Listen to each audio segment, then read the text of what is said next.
Shalom Akim, it's your brother Malcolm coming at you with another lesson of truth. All right, and I first and foremost like to give all praises, glory, and honor to Yahweh Bashem Yahushai. All right, double honors unto the apostles of GMS, the true elders and leaders of Israel that's been set up on earth today. All right, and to the brothers that labor in this truth. All right, in truth and sincerity, risking their lives and their freedom to do so. All right, on the four corners of the earth, to you brothers, I say shalom. All right, as promised, back into the history thing. One of the brothers in the camp, really good brother, passed his book to me, and there's going to be quite a few sit downs come out of it, both individually, and I also plan to go into this book with my my co-captain, the brother Uriah. So I'm not going to do it. I'm going to leave key parts for us to do together, but I'm going to go into this book, and I'm going to do a sit-down out of a couple sit-downs out of each chapter. But there's a lot of meat in this book, a lot of history, and, and before I even get started, I'm thinking about it, I just watched a video about the decline of the so-called white man, and the curses are falling on the nation of Edom, man. There was a survey done out of New Hampshire University, and 38% of the white population are dying faster than they're being born, man. So I guess that kind of destroys the whole, Darwinism is a lie. All right, it's a total fabricated lie to push forth their agenda. They're actually trying to pay some Edomite women to have babies in different European countries, and see, it's all backfiring on them, man. Everything that they've done is backfiring on them. The curses are starting to fall on them because the tribes are waking up, man. Okay, in the video it talked about the oppression of Edomite women by Edomite men. All right, and how the Edomite women get ostracized when they marry, date, or have children outside their race, but Edomite men don't. And that's actually, that would be correct, because what people have to come to the understanding that an Edomite man can have children with Asian women, black women, Hispanic women, so-called. But the children, it doesn't matter if they come out looking like the women, they're still Edomites. Where when a woman has a child, whether that be an Edomite woman, an Israelite woman, or Ammonite, or whatever the woman is, when you have a child with a man outside your race, it doesn't matter if your child looks like you. The heritage of that child is of that man. That being the difference. All right? But nevertheless, it also said that their suicide is high among them, and drug usage is high among them, which is destroying their youth and destroying them. So the curses are falling upon them, man. And after you hear what they've done to us, going into this book, rightly so, man. But anyway, let's just jump right into it. Let me open the shade up a little bit, get a little more light. Yeah, there we go.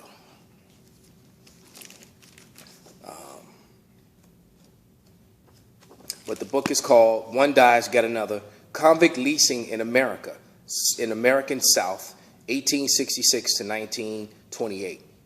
Okay? So, and then from that point, the Jim Crow laws were set into place. All right? And then all the way up to 1964, then you had the privatizing the prisons was nothing new. It already had been done. But they just redid it again. They in 1964, they implemented laws that kind of mimic these right here. There's nothing new under the sun, man. All right, but let's go to it. I've highlighted some things in the book.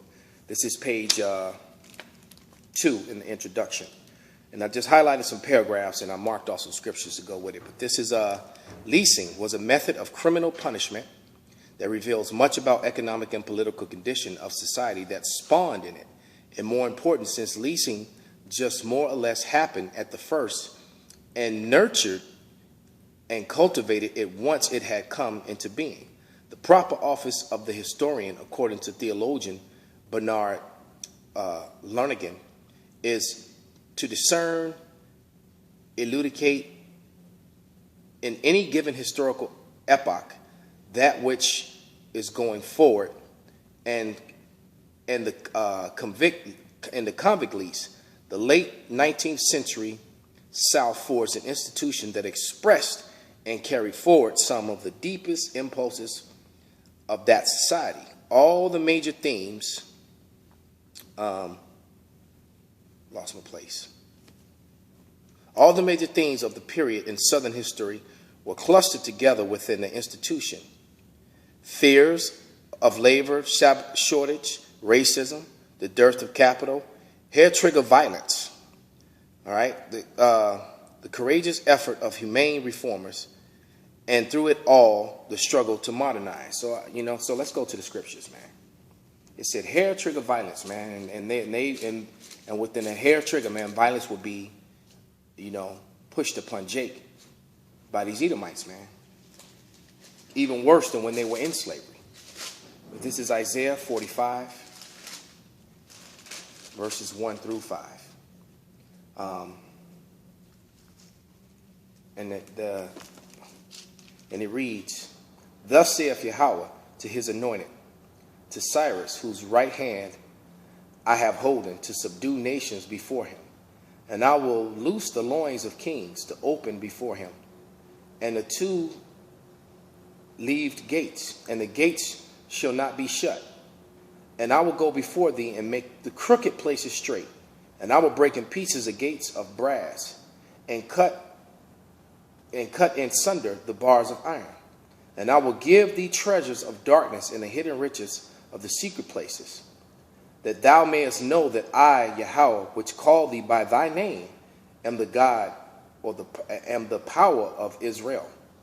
For Jacob my servant's sake, and Israel mine elect, I have even called thee by thy name, and surnamed thee, though thou hast not known me.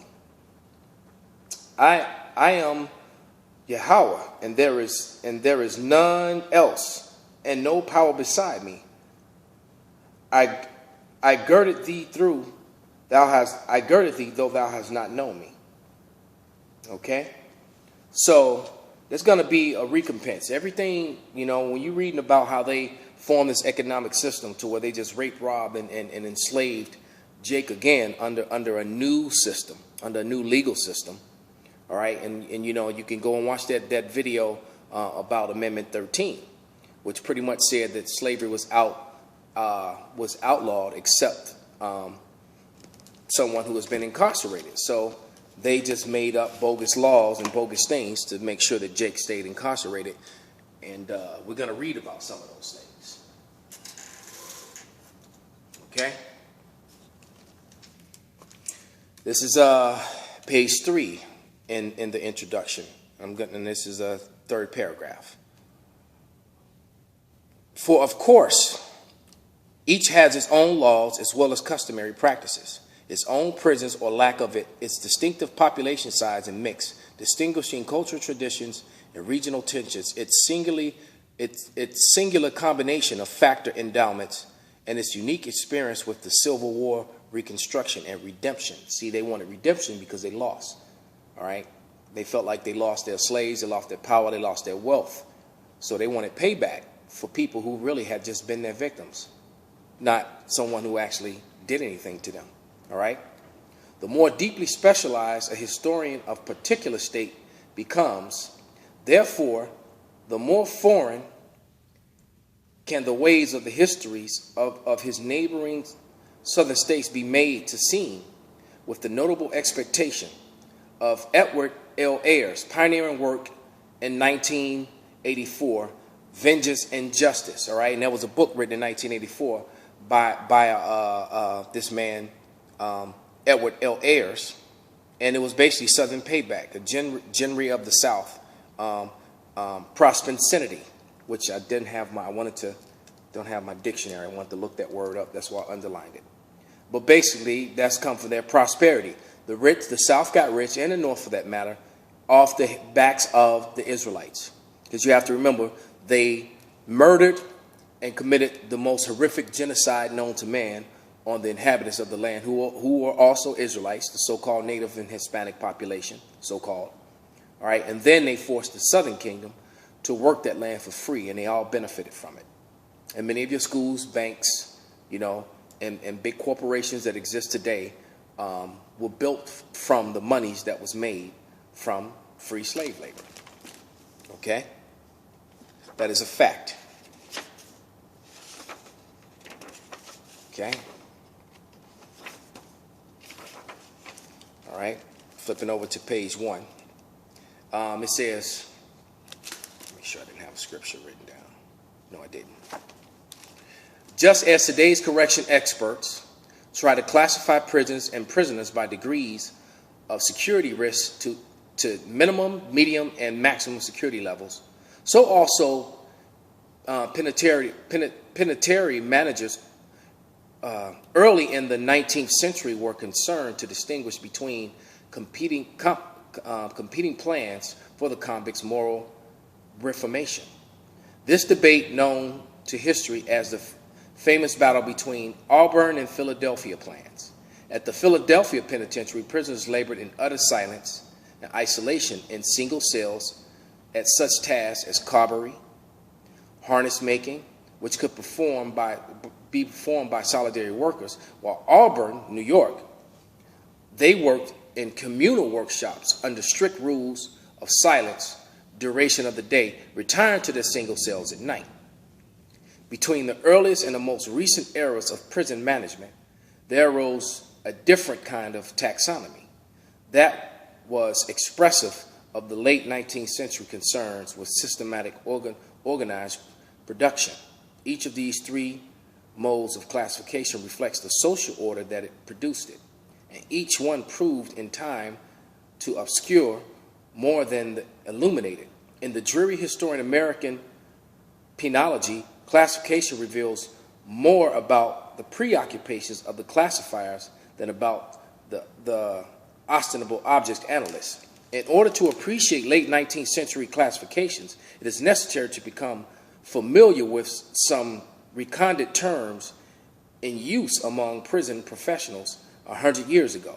In 1910, an assiduous warden named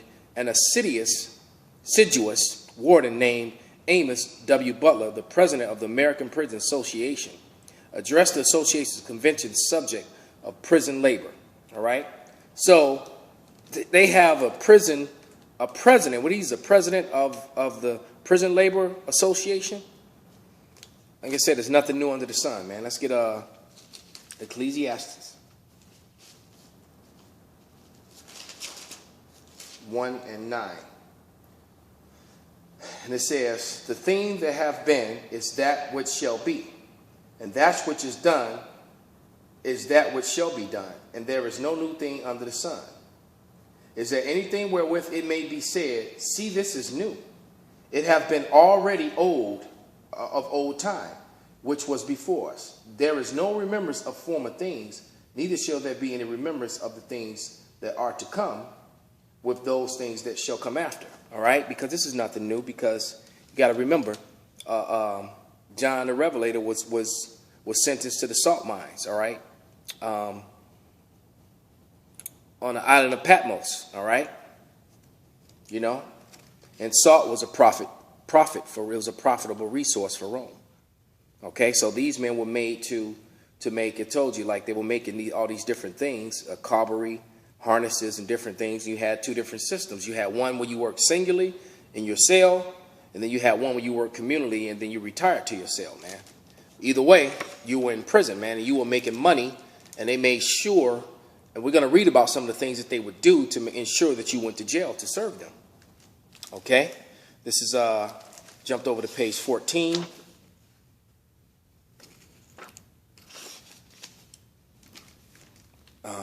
It says, the early United States Department of Labor had issued a comprehensive study of prison labor, which were categorized the activities of some 86,034 convicts on a daily average in 296 institutions in the United States.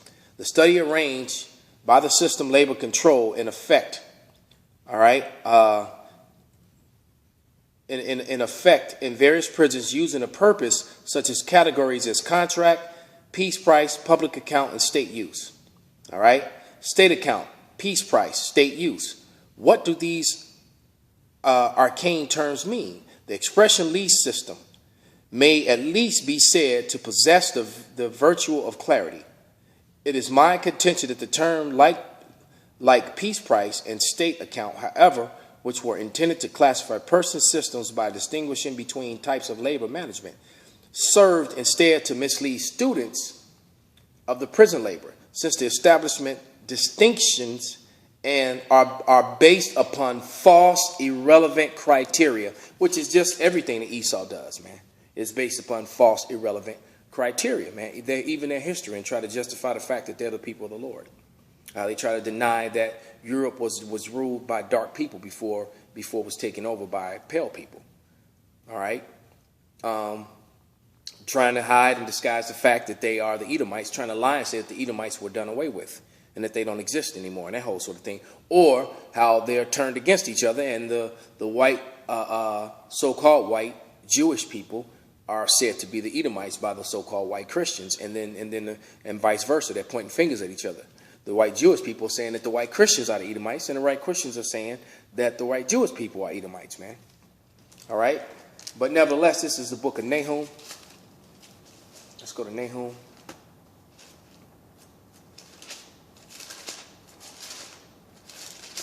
Because you people just have a lot to pay for, man.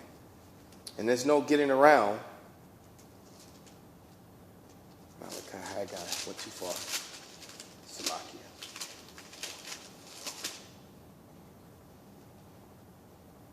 Maybe I need to open it up. I closed this light. I mean, it was putting glare on the camera, which is why I closed it. But hold on, Salakia. I had to turn the lights on. I had to turn the power on. Couldn't see.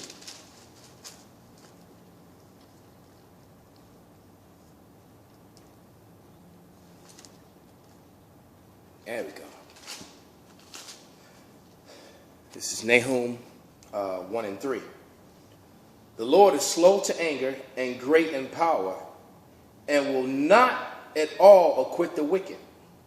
And Yahweh hath his way in the whirlwind and in the storm, and the clouds are the dust of his feet, man. All right? Matter of fact, let's get one more. Let me get James 2 and 13.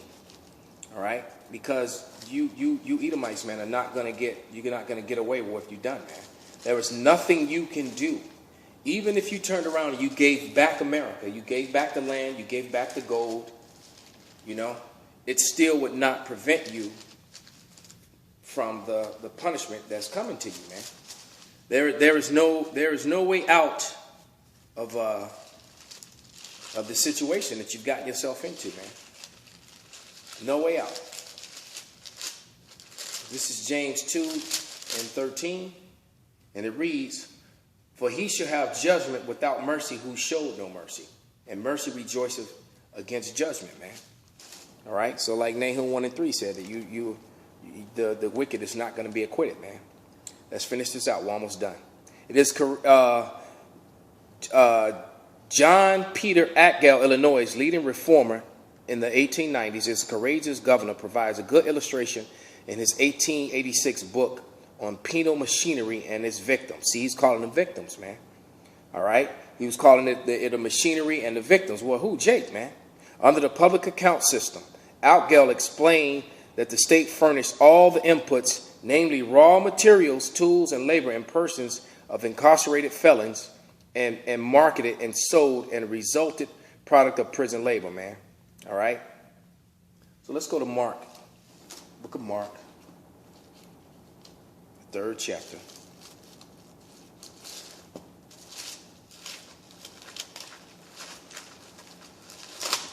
Let's see what the scriptures have to say about this situation. Because here you have an Edomite that's writing against the system that his brethren have instituted, man. Because these Edomites are a divided people. Hence, another one of the reasons why the curses are falling on them.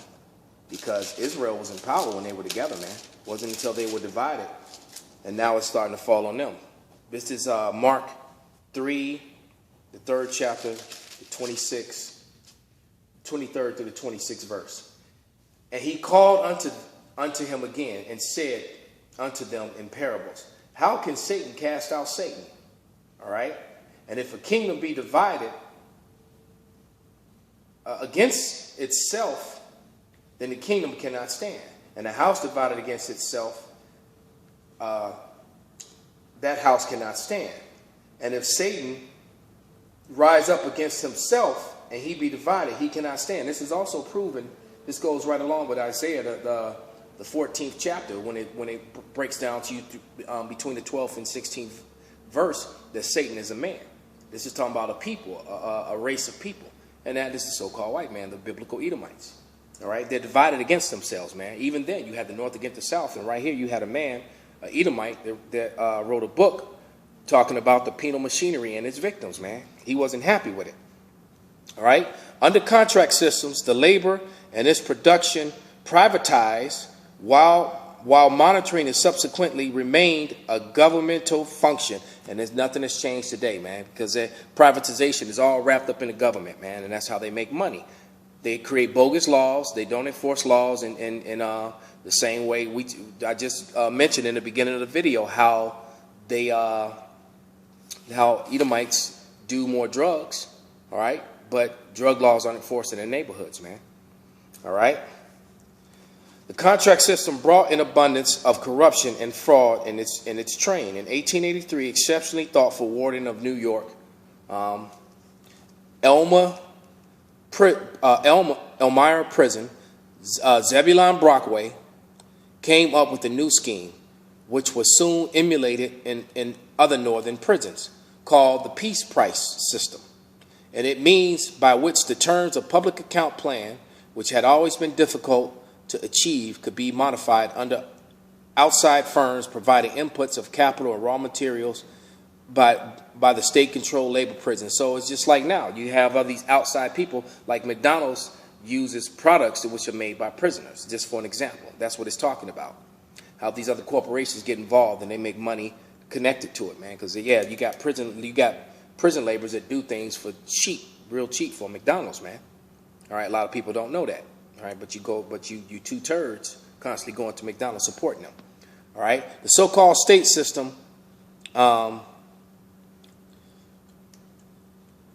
another kind of compromise, a method of employing prisoners whereby the products of their labor should be withheld from the competitive market and used by the state and political divisions on public works and manufacturers, articles of public institutions. All right, because what's really going on is that these Edomites, these wealthy Edomites have stocks in prisons. That's why they keep them full, and all these laws have been pushed, man, to keep their pockets filled, man.